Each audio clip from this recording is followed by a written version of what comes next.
All right, we got a Wii U today, and it has the capacitor that doesn't show up on most of these consoles that I've worked on. So I'm just going to show how to remove this. I know some people have had some difficulties with it. All right, so we're going to remove this capacitor here. This is in the way if you want to install a NAND-AID and do the repair. This doesn't show up on, well, a lot of the consoles won't have this. Nintendo ended up pulling out of the design. So I don't know if it's newer consoles that don't have it or what. I've had consoles as far back as launch consoles that didn't show up with this, so I'm not sure what determines it.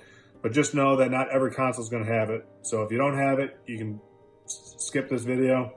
If you do have it, watch the video.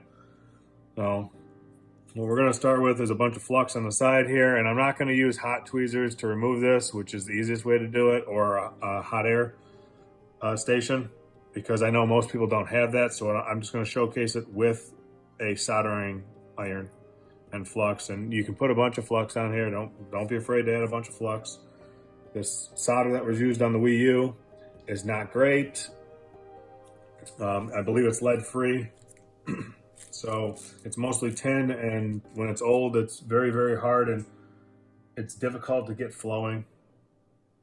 So you need a pair of tweezers for this. And we're just going to grab the side here and then heat the one end. And we got a bunch of flux in there. Hold your soldering iron down there until this solder flows. If it doesn't flow, we're going to add new solder, and that's usually what I have to do because, it's usually what I have to do because this solder just doesn't flow. Yeah, that's exact. It's hard as hell. So you can see in the scope here. Is the scope focused? Yeah, it's focused. All right, so look, I'm running my soldering iron at 850 degrees Fahrenheit. This isn't liquefying.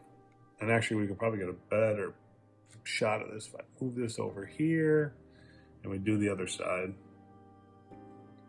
No, it's not liquefying. And it's just because this solder's junk that they use. So if it doesn't liquefy, you can see this doesn't even move. So I'm just shaking the table so let's throw some solder on this, some fresh solder, and I'm going to use a lot because you can always remove this. So what I like to do is, let's see if I can show this underneath we'll show it underneath the camera first. And what I like to do is put it to the tip of my soldering iron and just get a big blob on there, like so. And you'll see down here, we'll transfer it to the board here. Maybe a little more than that. You can see in the microscope that it's not really that much. We'll add a little bit more, like a blob that size. And we're just going to go over and we're going to touch this with it. We're going to hold this here.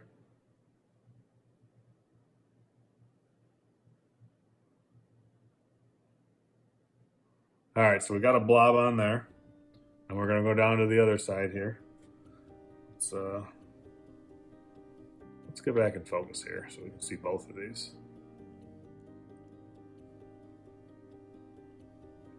We're going to do the same thing.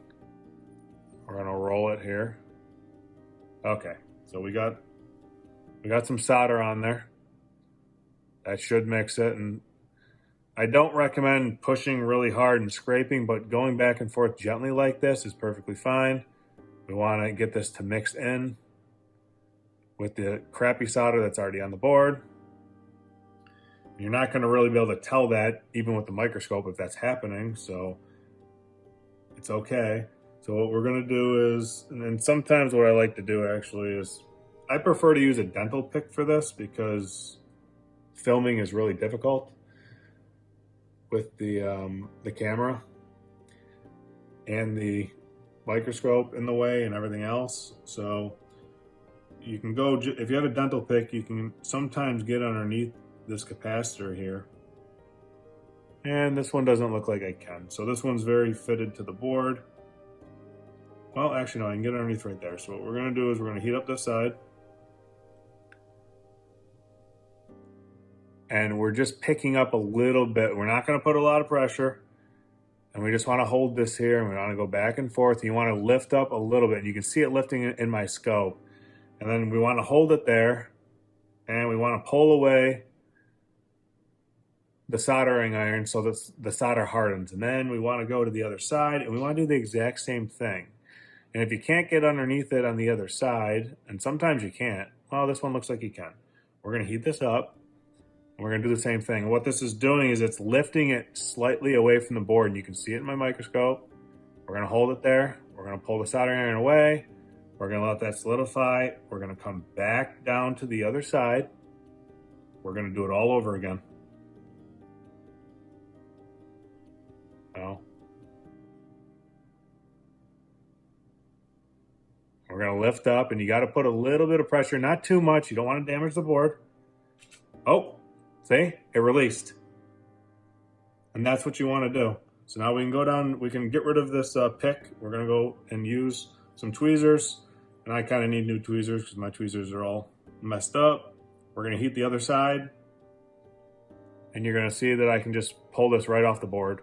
Now, once I pull this off the board, you're going to see why it's so difficult to remove this. Because the pads that it's soldered to are very, very large.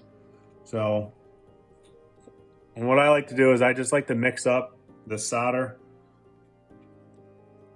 And then what I'll do is I'll add a bit more to this first one here because that's where the NAND-AID is soldering to. And this back one, I'll just bring in some solder wick and I'll wick this solder away from the board. You could also leave it on the board. It doesn't matter. It's not going to hurt anything. I just prefer to, instead of leaving a lump of it on there, I like removing it since it's not going to be utilized. And then just to showcase,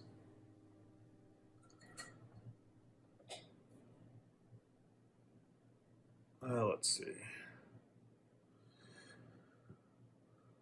Let's just clean this up so you can see under a microscope. You can see this better. I'm just using some IPA and a Q-tip or cotton swab, whatever you want to call these.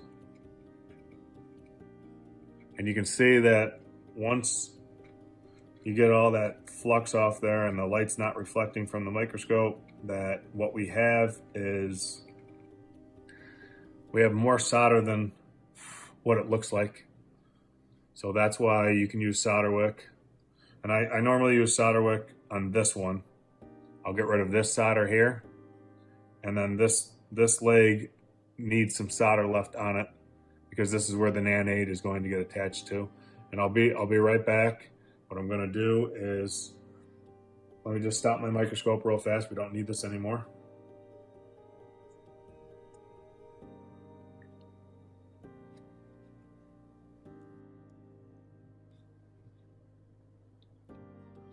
All right, I'm going to move this out of the way. And I'll be right back. I'm just going to show you how the NAND-AID sits in there. All right, I'm back, guys. Here's the NAND-AID.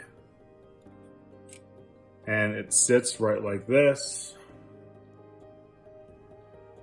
So you can see that it's this first round peg that needs the solder, a little bit of solder underneath, and the back one can just have it removed, which on my specific board here, I don't know if you can see this or not. Hopefully you can.